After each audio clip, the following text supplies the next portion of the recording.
Bonjour à tous, c'est Mathieu. Écoutez, ça fait un bail que j'ai pas fait de vidéo sur cette chaîne. Je suis désolé, j'ai été tellement pris par les projets sur ma chaîne principale.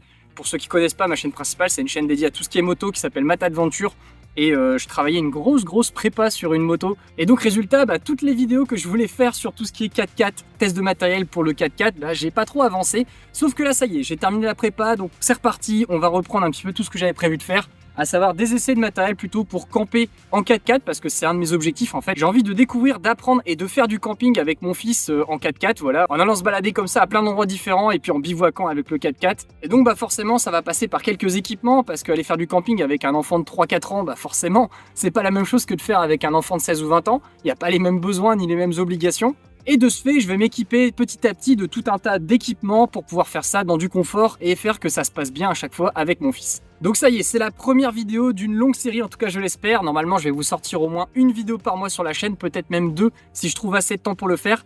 Et l'idée, c'est qu'à chaque fois, les tests que je vais vous sortir ou les vidéos, ça va être des vidéos un petit peu à la cool avec pas trop de montage où vraiment je vais vous partager mes ressentis d'utilisation. Donc là, le premier produit dont je voulais vous parler, sur lequel je me suis équipé parce que j'en ai eu besoin là pas mal sur mes derniers petits voyages, c'est une batterie externe, mais une grosse batterie quoi, pas juste le petit power bank qui va permettre de charger son smartphone ou alors ses caméras de GoPro. Non, là je suis parti sur une vraie grosse batterie externe de 666 Wh, donc ça fait déjà une belle capacité. C'est pas trop lourd, ça c'est ça qui est bien. On est à peu près à 7 kg, un petit peu plus de 7 kg, je vous mets en image ce que j'ai pesé à la balance. Donc ça reste portable, il y a une grosse poignée en plus juste ici pour pouvoir le porter assez facilement. Et surtout, ce qui m'avait intéressé en fait avec ce modèle, c'est le ratio quantité de connecteurs puissance délivrée et aussi le prix. Non, parce que j'ai vu plein de tests de super batteries qui avaient l'air extrêmement bien, extrêmement performantes, mais des grosses tailles super lourdes. Mais pour moi, ça servait pas à grand chose parce que généralement, j'ai besoin d'une batterie juste pour le week-end, donc c'est-à-dire pour une nuit, voire 2 nuits grand maximum. Et donc, le fait qu'elle soit à 400 €, c'est quand même beaucoup plus abordable que toutes les grosses batteries d'autres marques que j'ai pu voir qui tapaient dans les 800, 1000 € et qui sont là carrément des grosses stations d'énergie externe pour pouvoir assurer un backup à la maison ou pour partir plusieurs jours en road trip.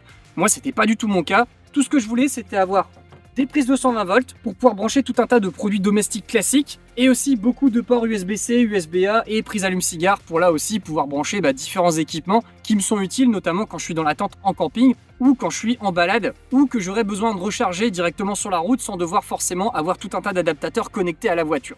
Et donc voilà pourquoi globalement je suis parti sur cette batterie Oscal PowerMax 700, voilà c'est son petit nom, parce que en théorie ça le faisait pour moi. Et autre petit élément qui me rassurait parce que je connaissais pas trop la marque, et bien en fait la marque Oscal elle appartient à la marque Blackview. Je sais pas si vous connaissez Blackview, c'est une marque qui fait tout un tas de smartphones renforcés et c'est des smartphones que j'avais déjà testés sur ma chaîne YouTube principale Mat Adventure où globalement j'en suis content. Je m'en sers d'ailleurs toujours de ces smartphones Blackview que j'ai eu à tester parce que je les trouve efficaces et robustes. Donc je me suis dit ça va, j'achète pas une chinoiserie qui va péter au bout de 2 semaines. Là en tout cas ça fait à peu près 1 mois et demi que je m'en sers. Je m'en sers pas mal dans le garage, mais je m'en suis aussi servi pendant 3-4 week-ends là depuis 1 mois et demi parce que je suis pas mal en vadrouille là sur ces dernières semaines. Et vraiment j'en suis super content parce que le théorique est vraiment cohérent avec la pratique. Donc déjà pour vous expliquer un petit peu plus en détail tout ce qu'elle peut faire, je vais vous rapprocher un petit peu de la caméra, comme ça je vais vous montrer tout ce qu'on peut brancher, comment ça se recharge et qu'est-ce que ça peut délivrer en termes de puissance. Voilà, comme ça on y verra un petit peu mieux. Donc pour vous expliquer ce qui est fourni avec la batterie Oscal, donc vous avez bien évidemment la batterie, vous avez aussi un chargeur secteur qui permet comme ça de recharger la batterie en 5h30, 6h. Moi de ce que j'ai mesuré en tout cas dans mes tests, c'était cohérent. J'ai mis en général dans les 6 heures si elle était totalement à 0%. Vraiment, je suis allé jusqu'au bout du bout de la batterie restante, c'est-à-dire là ça affiche 0. Et sinon, quand elle est dans les 15-20%, là on met plutôt dans les 5 heures. Donc ça va, c'est plutôt rapide à recharger. On a aussi un chargeur allume-cigare pour pouvoir le recharger directement dans la voiture si vous n'avez pas une prise de 120 volts dans votre pick-up ou votre 4x4. Donc là, c'est la prise allume-cigare classique. Et si vous la chargez avec l'allume-cigare, là aussi, on sera dans les 5h30, 6h. C'est ce que j'ai en tout cas constaté. Donc voilà, la vitesse de charge n'est pas plus rapide avec le chargeur secteur qu'avec l'allume-cigare. Ce qui fait que c'est pas mal parce que vous pouvez comme ça la recharger toute la journée dans votre voiture quand vous roulez avec l'allume-cigare. Et le soir, quand vous vous posez à votre camping, vous pouvez directement sortir la batterie de la voiture et la mettre dans votre tente pour pouvoir profiter d'avoir la lumière et tout un tas de choses. Donc ça, c'est les deux méthodes de chargement classiques. Et après, il en reste deux autres. Il y en a une où vous pouvez le charger par le port USB-C qui est ici. Il est noté IN 65 watts, donc il peut charger en USB-C jusqu'à 65 watts. Donc si vous avez un gros chargeur USB-C pour votre ordi portable ou votre smartphone, ça peut aller charger encore plus vite qu'avec le bloc ici ou l'allume-cigare. Parce que là, si vous avez un chargeur USB 165 watts, vous pouvez la recharger en 3h30. Donc ça va super vite par ce port-là. Et enfin, dernière possibilité, vous avez ces deux petits connecteurs que je n'ai pas du tout utilisés parce que je ne possède pas ça. Ce sont des connecteurs pour des panneaux solaires. Et dans ce cas-là, si vous avez des panneaux solaires en 12-28 volts, 150 watts max, donc j'ai pas ça du tout, donc je n'y connais pas grand-chose, et bien dans ce cas-là, vous pouvez recharger la batterie en environ 4h30. Mais ça, comme je vous l'ai dit, je n'ai pas pu vérifier puisque je n'ai pas de panneau solaire. Donc ça, c'est pour toute la partie rechargement de cette batterie. Et après, pour la partie des sorties, alors là, il y a pléthore de choix. Vous avez donc deux ports USB-C, un qui sort en 100 watts et un autre qui sort en 30 watts. Donc celui-là, c'est top pour charger un ordi portable. Moi, j'arrive à charger mon ordinateur portable professionnel dessus sans aucun problème, comme si je le branchais à mon chargeur secteur. Et là, forcément, comme un ordinateur, ça consomme beaucoup et que ça reste une petite batterie de 666 Wh, ça peut durer qu'une dizaine d'heures. Mais bon, pour un week-end, ça peut suffire largement à charger une ou deux fois son ordinateur portable. L'autre port en 30 watts, c'est plus pour charger un smartphone. Après, on a 4 ports USB-A, dont 2 en charge rapide, donc c'est celui que j'utilise actuellement pour charger ce téléphone, et 2 ports USB-A standard, donc pour charger des petits appareils qui n'ont pas besoin d'une grosse consommation électrique. Après, vous avez ici une sortie allume-cigare, comme ça, si vous voulez brancher un gonfleur électrique ou ce genre de choses, vous pouvez directement le brancher sur la batterie et vous pouvez comme ça gonfler vos pneus, bref, faire ce que vous avez à faire avec ce type de connecteur. Il y a aussi deux sorties 12 volts standard, mais ça personnellement j'ai jamais utilisé. J'ai pas trop d'appareils qui utilisent ce genre de connecteur, donc je m'en suis pas servi. Ensuite ici on a une lumière LED qu'on peut allumer donc en maintenant le bouton ici, voilà. Et après si on appuie, on peut faire varier l'intensité, le mettre en mode clignotement, le mode SOS, et après si on veut la couper, on maintient. Et enfin, sur le côté ici, c'est là le plus intéressant pour moi, c'est que l'on a deux prises 220 volts domestiques qui sont capables de délivrer 700 watts maximum, donc soit sur l'une, soit sur les deux au total. Et ça, c'est top parce que je peux brancher vraiment plein de choses. Ça peut être à la fois un ventilateur, une couverture chauffante, donc ça c'est cool pour la tente au cas où le petit il a froid. Je peux aussi brancher mes éclairages externes si j'ai besoin, par exemple pour un tournage, parce que je fais pas mal de vidéos, je peux brancher directement mes spots dessus, donc ça c'est super pratique. Mon chargeur de batterie pour ma perceuse, donc ça c'est pas mal aussi. J'ai déjà aussi branché à d'autres occasions mon chargeur pour mes batteries d'appareils photo, bref, vous pouvez vraiment brancher plein de choses parce que 700 watts, l'air de rien, ça délivre quand même pas mal de puissance. Et le dernier connecteur qu'on va aussi retrouver, c'est ici sur le dessus. Vous voyez, on a un symbole de charge sans fil. Donc là, vous pouvez mettre directement votre téléphone en charge sans fil. Et pour activer ce connecteur, il faut maintenir pareil le bouton USB. Et comme ça active la zone de charge sans fil. Donc ça, c'est pas mal aussi si vous chargez votre téléphone la nuit, en même temps que vous avez branché par exemple, un ventilateur s'il fait trop chaud, ou une couverture chauffante s'il fait trop froid dans la tente. Donc voilà globalement tout ce qu'on peut connecter sur l'appareil. Et à chaque fois, en fait, pour le faire fonctionner, c'est super simple. Vous devez d'abord en fait l'allumer en maintenant le bouton qui est ici. Et donc là, ça vous affiche l'écran en temps réel. Donc vous avez le nombre d'heures restantes en fonctionnement, le pourcentage total restant de batterie et tout ce qui se passe au niveau puissance. Donc vous avez les sorties en watts, les entrées en watts. Et donc ça vous permet comme ça de savoir ce qui se passe en temps réel. Et pour allumer les connecteurs, là aussi c'est facile. Vous maintenez le bouton sur la zone en question. Et ça vous permet comme ça d'activer toute la zone en question. Donc si vous appuyez là, ça active les connecteurs ici. Si vous appuyez là, ça active les connecteurs là. Si on appuie là, ça active la lumière. Et enfin, si on appuie sur ce bouton là, ça active les connecteurs qui sont là. Voilà, donc c'est assez facile à comprendre. Et donc maintenant que c'est allumé, vous voyez, c'est en train de monter petit à petit. Et donc là, c'est arrivé à 16-17 watts, qui est la puissance actuellement délivrée par le connecteur USB dans le smartphone. Donc vous voyez, il n'y a rien de super compliqué à comprendre, c'est assez facile. Et vraiment, on comprend très vite en fait tout ce qui est en fonctionnement, comment ça s'utilise. Ce qui fait que j'ai vraiment pas eu de galère à m'en servir. En plus, la notice qui est fournie avec, elle est disponible en français. Donc ça permet comme ça de bien comprendre tout s'il y a besoin. Mais c'est pas du tout sorcier à comprendre et on se fait très vite au fonctionnement de l'ensemble. Après, pour ce qui est de l'autonomie de cette batterie, très honnêtement, ça va énormément varier selon tout ce que vous branchez, puisque plus vous branchez d'éléments qui consomment, plus la batterie va vite se vider. Ça peut paraître logique, mais ce qui est bien, c'est que comme on a une information ici de la durée de vie restante en heures de la batterie par rapport à ce qui est consommé en temps réel, on sait vraiment en fait la durée de vie de la batterie par rapport à tout ce qu'on branche. Donc là, typiquement, si je branche le ventilateur, que j'allume les prises, si je le mets au niveau 1, donc la conso la plus faible, on est à 12 watts de consommation, ce qui me fait 29 heures de batterie. Donc ça laisse largement de quoi pouvoir dormir. Ensuite, si je passe au niveau 2, là forcément la consommation va augmenter un petit peu plus.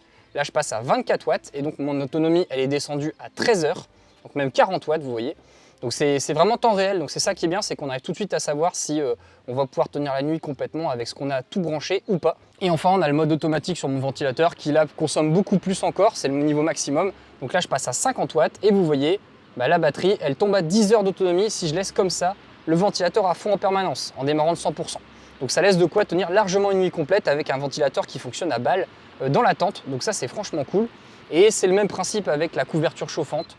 On est sur des autonomies qui varient entre 10 et 14 heures selon les puissances qu'on met. Ce qui fait que ça suffit largement pour une nuit. Par contre, c'est sûr, si vous voulez être en totale autonomie pendant plusieurs jours sans alimentation électrique, ce sera sûrement pas suffisant. Mais pour moi qui m'en sers la nuit et qui le recharge la journée dans la voiture, ça fonctionne très très bien.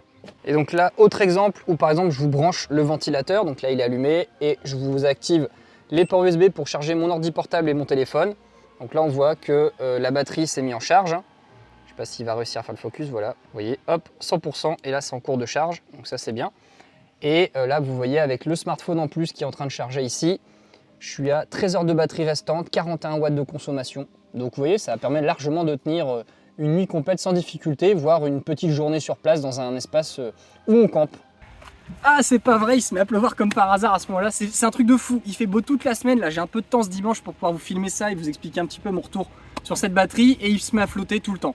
Bref, c'est pas grave, on va continuer de filmer et je vais finir ce que j'ai à vous raconter parce que vous voyez au final je suis globalement super content de cette batterie. Elle tient très bien toutes les estimations de recharge annoncées par Oscal ainsi que les puissances délivrées annoncées aussi par le constructeur, donc ça c'est cool. Il n'y a pas de décalage entre ce qui est dit et la réalité. Et au final le seul gros point négatif que j'aurai à signaler sur cette batterie, c'est le bruit lorsqu'elle a trop chaud. C'est-à-dire que lorsqu'elle se met à avoir trop chaud quand elle est en train de se recharger ou de délivrer la puissance, parce que dehors par exemple il fait 30 degrés et résultat ça reste quand même des batteries à l'intérieur, donc ça a besoin d'être ventilé pour être régulé au niveau température pour que ça fonctionne bien. Et bien dans ce cas là vous avez le ventilateur ici qui se met en marche et il fait quand même pas mal de bruit, je vous laisse écouter.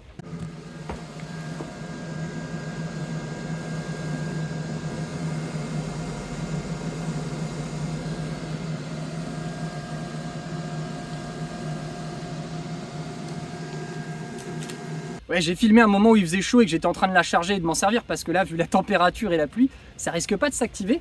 Mais voilà, sachez-le, hein, si vous mettez cette batterie dans votre tente et que par exemple il fait très chaud quand vous dormez, genre plus de 30 degrés, et que vous vous mettez à faire des consommations assez élevées qui font monter en température la batterie, vous risquez d'avoir de temps en temps ce bruit de ventilateur se déclencher. C'est pas constant parce que forcément la batterie elle fait des variations de température. Mais voilà, sachez-le, ça dégage un bruit quand même qui est non négligeable et les gens qui ont le sommeil le plus léger, ça pourra les réveiller. Moi personnellement quand je dors, j'ai le sommeil bien lourd. Sauf quand mon fils il se met à pleurer ou quoi que ce soit, là je me réveille direct. Voilà, je dois avoir un petit sens qui s'est développé à partir de ça. Mais résultat, c'est vrai que je ne l'ai pas spécialement entendu et je le mettais au bout de la tente pour pas que ça fasse trop de bruit. Mais je préfère le signaler parce que si vous êtes du genre léger niveau sommeil ou alors que vous en servez pour alimenter des choses pendant que vous êtes en train de filmer avec une caméra et qu'il faut surtout pas qu'il y ait un seul bruit, et dites-vous que ça peut se produire de temps à autre avec cette batterie. Voilà, c'est tout ce que je voulais vous partager sur cet essai de la batterie Oscal PowerMax 700. Sachez en tout cas que si vous êtes intéressé par cette batterie, que vous la trouvez utile pour votre usage et que tout est clair pour vous au niveau des avantages et des inconvénients, vous pouvez, si vous le souhaitez, passer par le petit lien que je vous ai mis en descriptif. C'est un lien qui vous permet de l'acheter sur Amazon parce qu'elle est vendue uniquement sur Amazon à environ 400 €, 399 € si on va être précis. Et si vous passez par ce petit lien, ça me permet de toucher une commission sur l'achat que vous faites sans que ça me coûte quoi que ce soit. Et moi, c'est un des moyens qui me permet comme ça de continuer à faire des essais sur ma chaîne YouTube principale Matt Adventure, mais aussi sur cette nouvelle chaîne YouTube Matt 4x4 que j'ai envie de développer de plus en plus pour vous proposer toujours plus de tests sur du matériel de camping, mais aussi genre du matériel pour faire du 4x4 avec un pick-up entre autres. Donc voilà, n'hésitez pas si ce produit vous intéresse à passer par mon petit lien dans le descriptif, ça m'aidera beaucoup et je vous en remercie d'avance. En tout cas, j'ai plein d'autres idées de vidéos à vous partager dans les semaines et les mois à venir sur cette chaîne parce que j'ai plein de trucs que j'ai fait récemment sur le 4x4. J'ai aussi acheté un énorme rouleau de covering pour faire tout le covering complet du pick-up, donc adieu le orange et on va bientôt passer dans un autre coloris qui va être bien stylé. Et j'ai aussi fait un autre petit changement il n'y a pas longtemps. Voilà, j'ai installé un snorkel sur le véhicule. Donc bon, en ce moment, c'est pas trop les inondations, mais ça sert pas à grand chose. Mais en tout cas, pour la suite des événements où je vais faire sûrement pas mal de tout-terrain avec des passages d'eau des fois assez profonds, je pense que ça va être assez cool à utiliser. Et ça, pareil, je vous ferai une petite vidéo sur comment j'ai installé ça. Et puis voilà, il y a d'autres choses qui vont arriver petit à petit, mais comme vous le savez, investir dans des équipements pour le 4x4 et le camping, c'est toujours un certain budget, donc on le fait progressivement. N'hésitez pas en tout cas à mettre un petit pouce vers le haut si cette vidéo vous a plu, à vous abonner à ma chaîne si vous la découvrez grâce à cette vidéo. Vous allez voir, il y aura plein d'autres choses qui vont arriver. Et cette fois-ci, de manière beaucoup plus régulière, je vous le promets. Allez, merci à tous d'avoir regardé cette vidéo. Je vais y aller parce que là, il commence à pleuvoir de plus en plus, donc on va ranger tout le matériel. Et puis, direction la maison. C'est parti, salut!